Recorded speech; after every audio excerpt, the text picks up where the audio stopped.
Life একটা exam, এর question paper কে লেখে আজও কেউ বলতে পারেনি। ছোটবেলায় ভাবতাম বড় হলেই লাইফ সেট, কিন্তু না, বড় হয়ে দেখলাম লাইফটা আপডেট।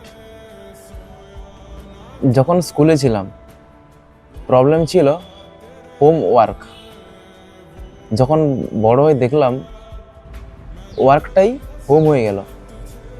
আগে মা বাবা বলতো পড়াশোনা কর, না হলে লাইফে কিছু করতে পারবি না। এখন জব খুঁজতে গিয়েও দেখছি কিছু হতে গিয়েও হতে পারছি না।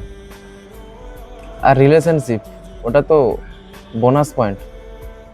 যতই ভালো গেম খেলবেন ততই আপনার গেম টাফ হবে। লাইফে মোটিভেশন আসার সময় রাত 2টো, কাজ করার সময় ঘুম। জিম করার প্ল্যান করি, তারপর ভাবি না কাল করব, কাল বলি আবার কাল করব, এই বলে আর হয় না। তাই আমি ঠিক করেছি লাইফকে কোনোদিন সিরিয়াসলি নেব না, কারণ লাইফই আমাকে সিরিয়াসলি নেয় না।